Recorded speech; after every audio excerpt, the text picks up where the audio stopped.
tayo umuwi, siguro kailangan nating magproseso ng ating emosyon.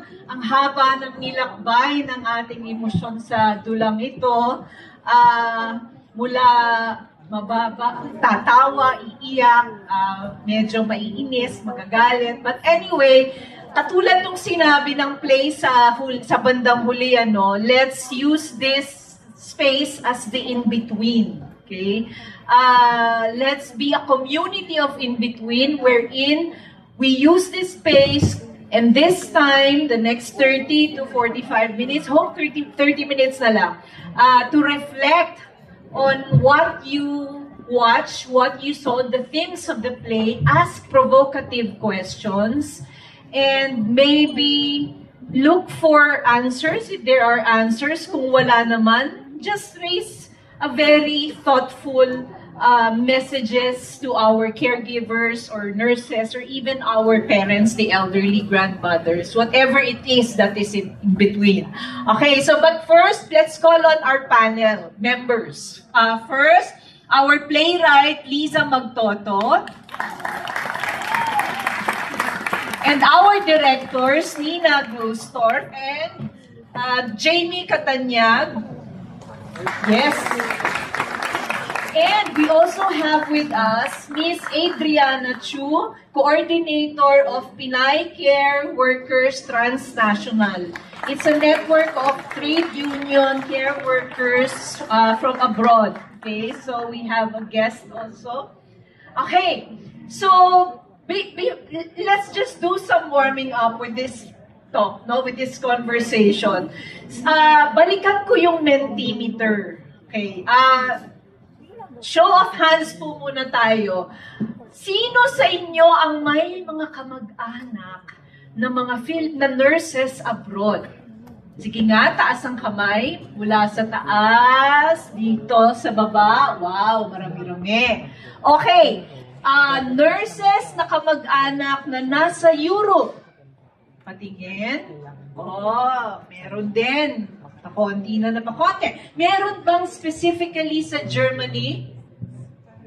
Oh yes! From Germany, meron pa po ba? Other than in front? Okay, so we have one na may kamag-anak sa Germany. Okay, so another, siguro gusto kong i-pick up dun sa Mentimeter na nakakadurog ng puso. I think kailangan natin itong iproseso. Yung the question of whether Kai should stay or not.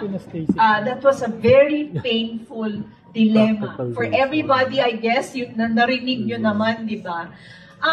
Let's reflect on that. Siguro gusto ko lang marinig yung maybe one qualifier, one reason from the yes group, those who said yes, and maybe one qualifier or reason dun sa nagsabi ng no. Meron po bang gustong mag-share dun sa yes group muna? May mga microphone po tayo sa sa audience. Yes. So, yes. Naisip kong mag-vote ng yes kasi hindi naman si Kai yung nag-iisang caretaker, diba? Pwede naman may maghatag sa labor niya. Tapos parang in this specific instance, parang nag-weigh down sa kanya yung parang role niya as a mother to her son. And even if it parang it's like she's like trying to find a way, right?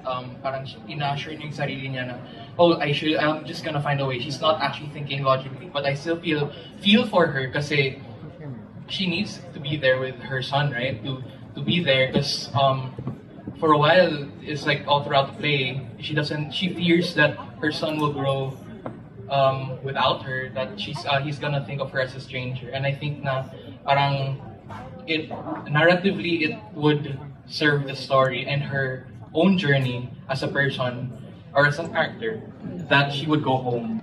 And I think na monetarily naman, based sa own reality ko, indigent yung family ko, I don't really like parang kahit ano naman, I think na the difference, like, the pinaka-major difference is that she's there with her son. No matter what happens, if the son dies or if the son lives, I think what matters the most is that she should be there. She shouldn't have to be so far away, and then she'll find out the new news of her son, like, not there. Parang, her son shouldn't be suffering without her. I think that's my, like, take on that. Pero, obviously, di ba, like, yeah, so I'll just get Okay, thank you, thank you. Okay, doon naman tayo sa no side. Sino yung nagbumoto ng no? And yes, yes ma'am, at the back. Hi, I voted for no. It sounds really heartless, but hindi kasi tayo pwede mabuhay with just emotions. Bakit? Pag bumalik pa ako dito, wala akong pera, masasampa ko yung anak ko. Can I save my son? Even I don't have money, I'll pity myself more. It sounds heartless, it sounds cool, but that's how it is. That's real talk. So, I guess,